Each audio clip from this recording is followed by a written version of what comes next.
Hello, my wonderful, beautiful friends. Guys, welcome back to r/EntitledPeople, where people believe that they can do what they want. And in this episode, what is more entitled than people who think they can steal from others? Guys, this episode is going to be wild. We've got Karens breaking into homes, neighbors stealing packages, OP gets robbed and gets payback. Oh boy. I hope you guys enjoy the stories. Don't shake your heads too hard. And as always, you can send or link your post to this email right here. Let's dive in.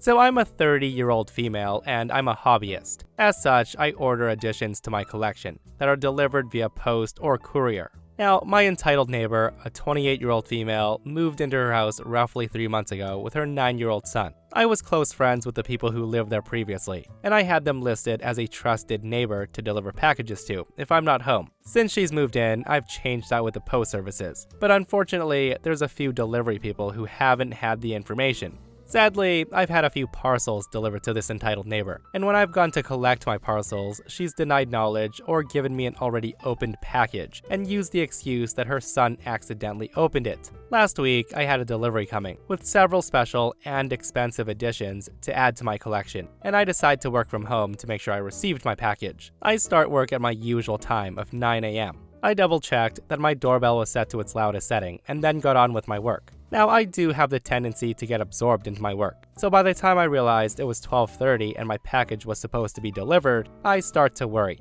The first thing I did was check my emails to see if I'd been notified of a delay. My heart sank when I saw the message saying my package had been delivered to my selected neighbor. So I leave my house and I went straight to my neighbor's house to knock on her door. When she opened the door, she gave me a look that said that she definitely was not happy to see me. I say to her, "Hey neighbor, I just got a notification that my package has been delivered here. May I please have it?" My neighbor tells me there's nothing here. I tell her I was emailed by the courier service that they delivered to your address. At this point, I could see my neighbor was obviously getting angry. She says to me, "I effing told you there's nothing here for you." I respond, "Please, can you just go?" And before I finish my sentence, she slams the door in my face. I was obviously annoyed, and I knocked on her door again, and I waited, but she completely ignored me for like 10 minutes. Feeling frustrated, I went back home, and I called the courier service, wanting the delivery person to come back to make sure I got my package back. I was on hold for quite a while before I finally got through to someone, and just as I was telling the service operator what's happening, my doorbell rang several times, and there was repeatedly loud banging coming from my front door, followed by the bell again. I asked the operator to hold on for a moment while I checked who was at my door. I opened the door and there was Karen, and she was red-faced with her son, who was crying. She then screams at me and says, "There's an effing huge spider loose in my house because of you." And yes, I collect tarantulas, true spiders, and lots of other inverts. At first, I was scared that Karen had harmed one of my new tarantulas, but I couldn't keep the sarcasm out of my voice. I say to her, "Oh, so you did get my package after all." She just screams at me and says, "Yes, and now there's a huge effing spider in my living room. You need to come over to my house and get it out right now." I tell her, "One moment." I then close my door and I talk to the operator, who heard everything. Since I'd already told them what was in the package, they were laughing down the phone. I told them that I'd have to go rescue my spider from the crazy Karen. I grabbed a catch cup and paintbrush from my spider room, and I opened my front door again. Karen was still standing there looking furious, and her son was now completely sobbing. I say to her, "Okay, show me where it is." Meanwhile, Karen screams at me and says, "I effing hate you. Why would you order stuff like this?" I couldn't help but smile as Karen takes me into her house and she showed me to her living room, where my package was on her floor next to a knife that had obviously been used to open it, and the container the tarantula had been shipped in. Thankfully, the tarantula was simply hiding under her sofa, and I was able to get it to come out with my handy paintbrush, and I caught it in the catch cup. I put it back into its shipping container and then picked up my package, and I said, "Got her." Karen says, "Finally, now get that thing out of my house. It terrified my son and I'm arachnophobic. Don't you effing dare get any more of these things." At that, I just lose it, and I say, "Excuse me? You were the one who opened a package that was mine, even after I came to collect it." Hearing that, she looked shocked, and she said, "Yeah, well, my son likes to open packages, and I thought it was one of those gadgets you get. He loves to play with them." I laughed, as obviously she hadn't realized that she had just admitted to stealing my previous packages. And for your information, I work for a company that sends me product prototypes. I just confront her and say, "So you've been stealing from me. I swear, if you ever open one of my packages again, I'm getting the police involved and having you charged with theft. Do you know it's illegal to take people's packages and open them?"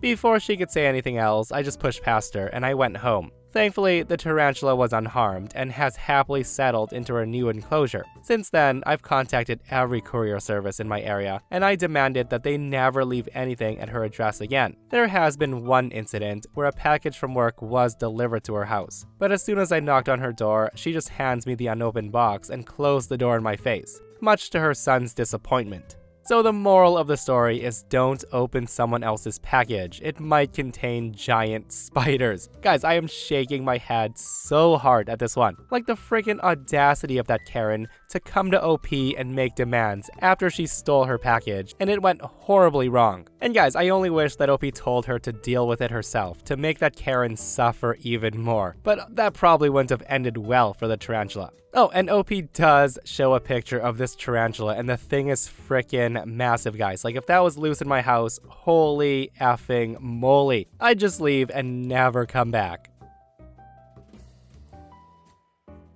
So, to begin, my mother-in-law is insanely entitled, and my wife's enabling of her has made our marriage very hard at times. Mother-in-law has come to us for money a lot because she keeps spending herself into a hole since she's a hoarder and a shopaholic. Her house is full of garbage, junk, and unopened stuff that she never uses. The house is rodent infested too. She has one semi-clean room in the whole building, and that's the master bedroom. She's mocked it up like a little studio apartment, with a futon to sleep on, an entertainment center with TV, and a makeshift kitchen consisting of the adjoining bathroom. There is also a mini fridge and a microwave. So recently, mother-in-law came to us, wanting me specifically to buy her a new smartphone as an unprompted gift, and she threw a massive fit when I refused. And I mean a child temper tantrum kind of fit. And why did she want a new phone so suddenly? Well, hers was 2 years old, and that's literally it. As far as I know, it still worked fine. Even my wife has confirmed this. But mother-in-law was resolute that she deserved a new phone. And before leaving, mother-in-law yelled at us that we're supposed to be pampering her now that she's an old woman. My mother-in-law is 53. My wife also didn't want to buy her mother the phone because she gave her money not long before to make sure her bills were paid. Now with that said, I have quite a collection of vintage skeleton keys. And I mean good ones. Like ones to particular hotels, the large ornate sergeants, brass railroad keys, reading hardware, etc. My collection as a whole should easily be worth like $3,000, and mother-in-law knows it. Some of those keys are super rare, and I kept them all in a locked display cabinet. But a few days ago, I come home to find my entire collection gone. The cabinet had been forced open, and I checked the CCTV in the living room, and I saw my mother-in-law force the cabinet open with a small crowbar. She then put all the keys in a couple of boxes she brought with her, and she left with them. I called mother-in-law right away, and I demanded she return my collection. She nonchalantly told me that she sold the entire collection at a pawn shop already, and she used the money for her new phone.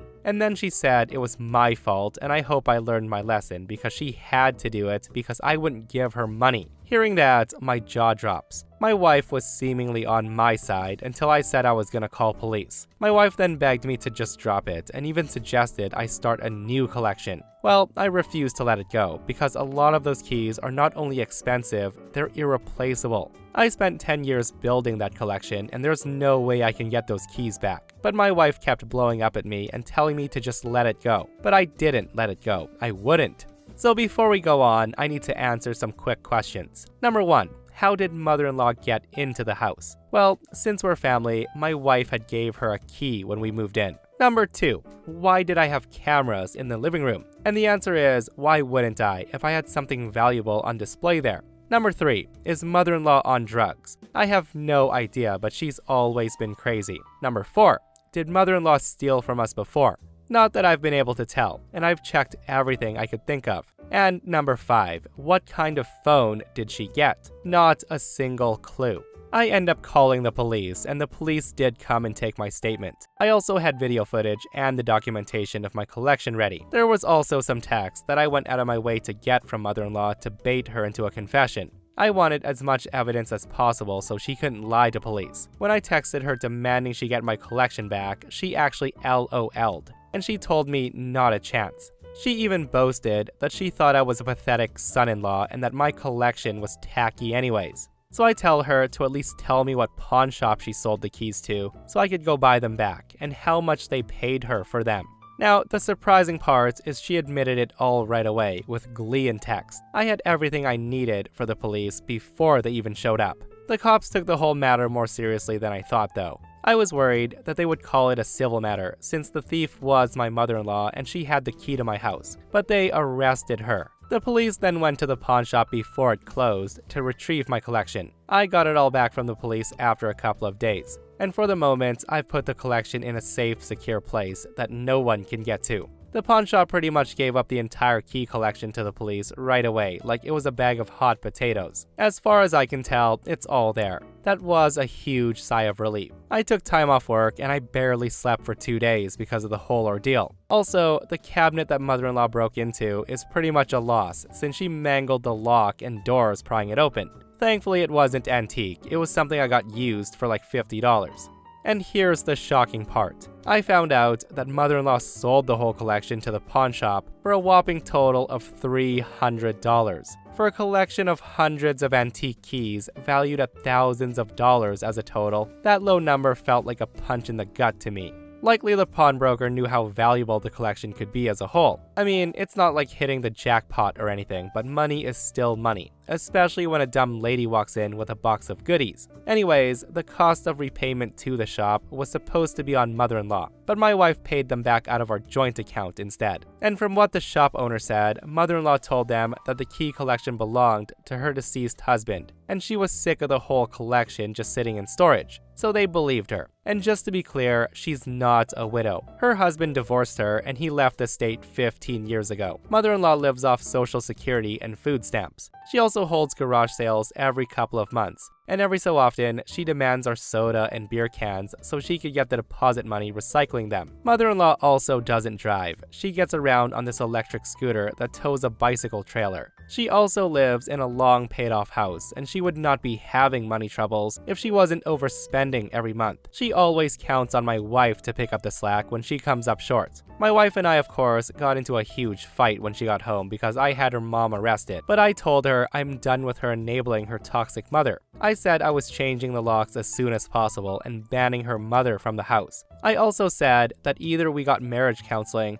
or I'd be inquiring about my options for separation from an attorney. Now, I thought my wife would beg me not to do that, but instead, she just called me horrible, packed a suitcase, and she walked out to go to a motel, saying I'm not the man she married because the man she married would never have called the cops on her mother. I just sat on the couch and I let her go.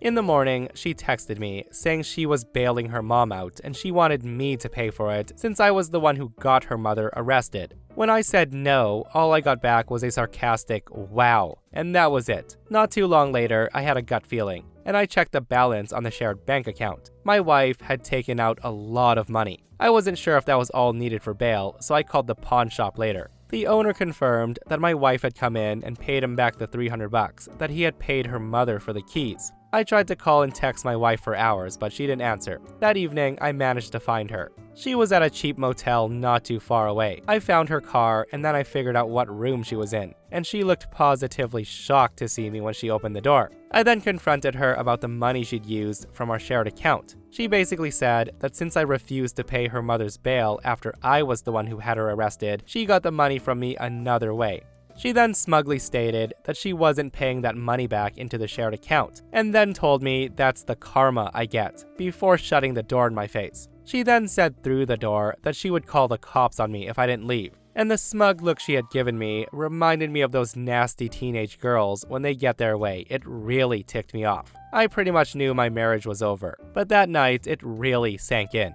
I had a long sit down that night to think about my future. The house is rented, so I'm not renewing my half of the lease, and I'll soon be apartment hunting. We have no kids yet, thank God. The next day, I changed the locks on the house and I removed all of my money from the joint bank account. I made sure to take only the amount of money I'd put into the account. There was still more than enough in it for me to break even, and still leave the minimum required balance on the account.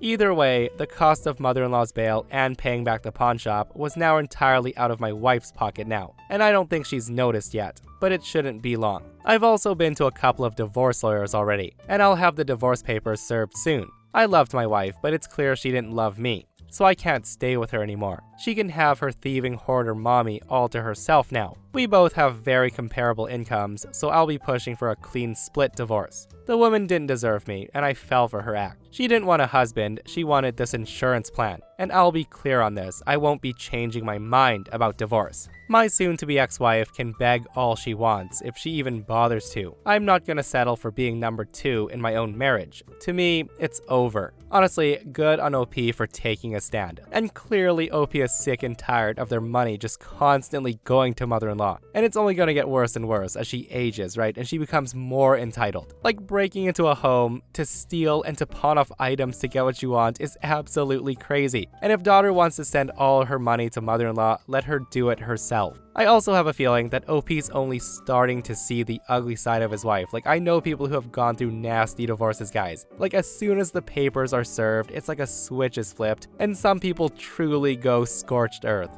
Like, it does suck that OP's marriage is ending, but again, he's sick and tired of mother-in-law just getting away with anything she wants, and wife just defending her saying, "You got my mom arrested." Like, no, your mom chose to do illegal things, and she finally had to suffer the real consequences. Here's some background. My friend, who I'll call James, and I are in a band, and his grandpa on his mom's side of the family allows us to use his house as practice space. Since hauling things back and forth can be a pain, we tend to leave a lot of our equipment over there. Up until a few months ago, both of his parents were also living at grandpa's house. A few months back, his parents got into a huge fight because his father's basically a deadbeat and the guy hasn't had a job in a decade. He refuses to look for work.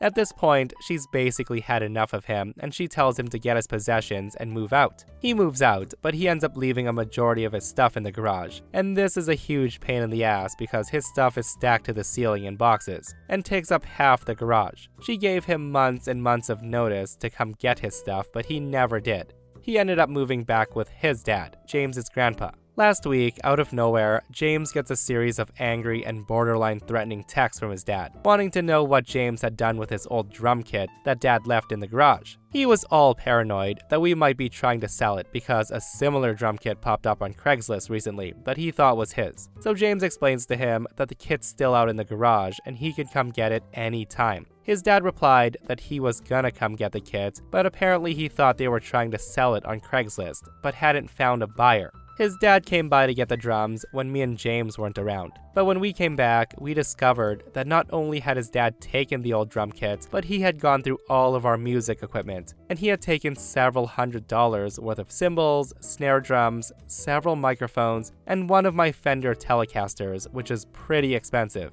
Me and James were rightfully pissed off that his father had stolen from us. James then called him and demanded to know why he'd taken the equipment and demanded it back, only for his father to tell him it was payback for trying to sell his drum kit on Craigslist. We considered calling the cops and being done with it, but then came up with a better idea. Since his dad hadn't come back for the rest of his stuff after his wife gave him months of warning, that technically meant that everything that was left in the garage was abandoned property, and we could do whatever we wanted with it. So what me and James did is we had ourselves a one-day only yard sale of his dad's stuff. Everything was 5 cents a piece. Word traveled fast around the neighborhood, and soon everyone in the area was coming around to do a bit of shopping. We sold all his tools, his video games, TVs, clothes, you name it. Whatever was in the boxes in the garage was fair game. At the end of the day, we made about $20 in change, and everything else that was left, we donated to Goodwill, with the exception of his clothes, which we burned in a fire pit. With virtually everything his dad owned either sold, donated, or burned, the only thing left to do was get our stuff back. At around 8 a.m. the morning after, we rolled to James's other grandpa's house, the one on his dad's side, and we knocked on the door. His dad was still sleeping, but James's grandpa opened the door, and he invited us in, and we gave him the rundown of everything that happened.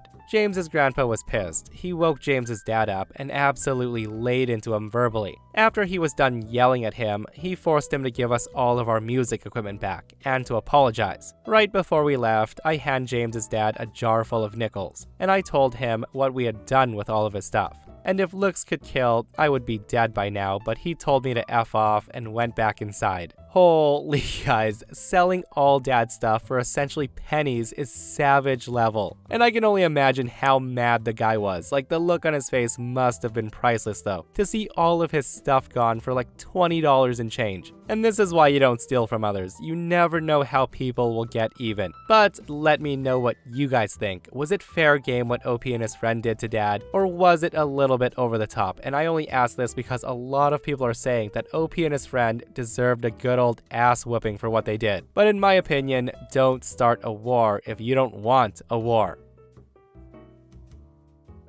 Okay, so this has been going on for several years. I live in a small neighborhood with an HOA, where houses are spread apart, but neighbors are expected to keep their houses and yards nice. As with most HOAs, some members can get a little carried away with the seriousness of it all. There will be passive-aggressive emails about escaped dogs, shirtless runners, unsightly fencing, etc. And it really annoys my husband, as he can be a bit self-centered and entitled at times. And some emails were about him, and he knows it. I just laugh at it and say, rules are rules. Well, a few years ago, the neighbors got together and they made a community garden in the center lot. There was a lot of emails sent about this, a lot of drama. I don't remember all of it, but people would get upset if somebody took up too much space with their plants or planted something unsightly, etc. So then we start getting emails complaining that somebody was picking all the shallots and onions out of the garden. Some people thought it was a deer eating them or children just taking them for fun. There were several theories. The next year, the same thing happened, and then people were also complaining that the onions and shallots were going missing from their personal gardens. This year, it happened again, and people flipped out. There was all caps emails, like there were demands to interrogate teenage residents, requests to put security cameras in the garden, and 2 houses were hit.